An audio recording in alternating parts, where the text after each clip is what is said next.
And it was interesting. I want you to write this down. If I'm not consciously moving,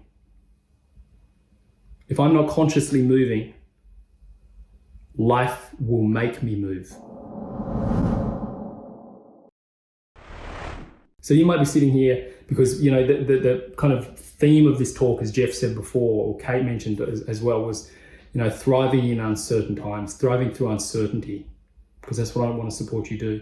Because again, we need that if we're going to step out as entrepreneurs and coaches and people who are not just sticking to a 9-to-5 job and that reliable income. We want to do something bigger. We want to play a bigger game. And so there's going to be uncertainty. We get to develop a healthy relationship with it. So I'm not just sitting here as someone who's had some experience, you know, in hospitals and seen that stuff. I've actually had some mega challenges, as I know all of you have too. Such as my home I built with my own hands and once got completely flooded and destroyed. I didn't have any insurance and almost sent me bankrupt. I built a house for my wife and our kids. It got destroyed. And it was interesting. I want you to write this down. If I'm not consciously moving,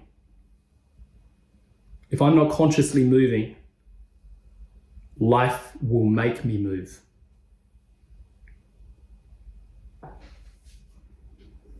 And what do I mean by that? Well, this house, this little home rather that I'd created, I put it together. It was a shipping container home, decked out, really special because I was a carpenter. I could do that stuff. And I'm not going to tell you quite the whole story of how it got destroyed, but I've been putting off finishing this. It was almost done, and I'd started my personal development journey, and I was sort of procrastinating on selling this thing. It would have been really good for me. And then, long story short, it got destroyed, and I had the choice to make. I could either sell it as an empty shipping container, like gut it and sell it, or I could fix it up and get some money for it and then close it out that way. And I chose to renovate it as best I could, and I finally sold it, but it required it being destroyed for me to actually be in enough pain to finally get rid of this thing, because it was holding me back. It was I can't explain it. Where I was living, the location, a lot of things about that place was holding me back. And life demanded that I do it. And I've seen this happen in my clients' life over and over again, where they're talking about something and they're procrastinating, they're not taking the action, and then life just dumps something on them and they've got to move. And it's really, really uncomfortable when life does that, but it will do it if you're not consciously moving. Because guess what? You're designed to grow. Like anything in nature, you're designed to grow. And if you're not growing on purpose, you'll just have to grow regardless. All right?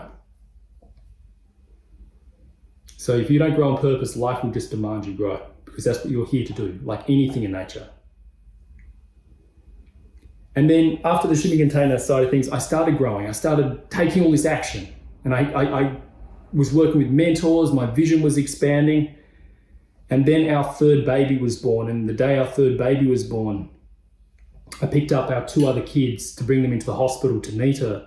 And I got a call from my wife on the way into the hospital, and she said, we were actually at the shop. I always remember it. We were at the shop and my wife called me and she said, Nash, she said, before you come in with the kids, I just wanted to let you know the doctors think something's up with Valeska, our little baby girl. And they said they think there's actually something pretty serious that's up with her heart. And long story short, our baby girl had 4 very severe holes in her heart that she required open heart surgery for. And we had to try and get her, chubby enough in order to have the surgery. And she wouldn't eat. It was one of the most challenging times. But, I was taking all the action. I was doing all the stuff. And then life gave me that. And thank goodness I had a mindset. Thank goodness, I can't tell you how I would have survived without the mindset in that time. And the mindset we had that I'm offering to you is that it was happening for us. It was happening for us. And whatever you're experiencing, because I know some of you right now might be experiencing challenging times, and we all are in the world. And if we can just start reframing in our mind that it is happening for us, and we can say, okay, I've had these dreams. I've had a dream to become a coach. I've had a dream to start this business, and then life's given me this. I trust that this is exactly what I need. Even though I can't make sense of it, if you can just start to trust exactly Whatever is present in your life, trust that it is exactly what you need. It will develop the right amount of resilience, the right amount of knowledge and skills that you need to move forward.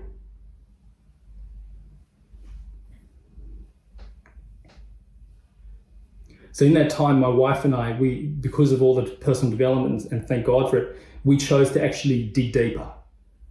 We chose to actually step further into our business and use it as the catalyst for even more growth.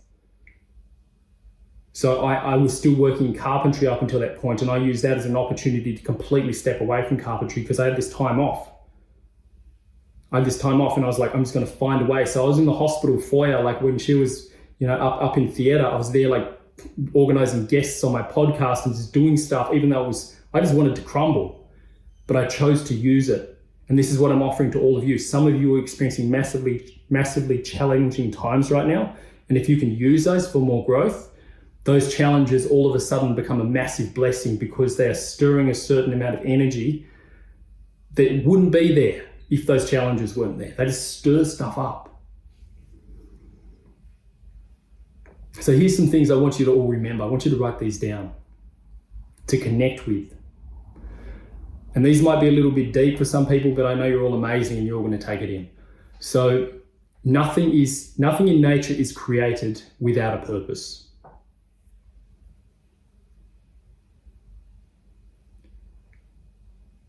And the next point is everything is created to grow.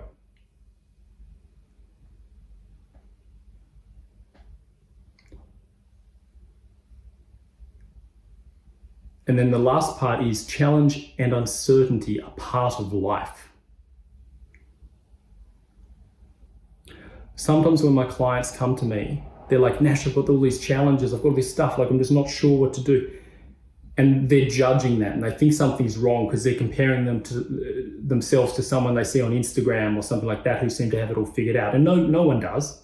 Like we all are on a journey, but they compare themselves and they suffer because they're in this comparison.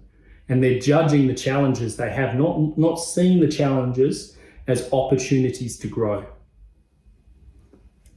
So now here's a really big idea that I want to just share with you all. Either you are choosing challenges in your life, you're choosing challenges, or life will just give you challenges. Because again, it wants you to grow. It will just give you something if you don't choose it. And yes, there'll be unpredictable things as well.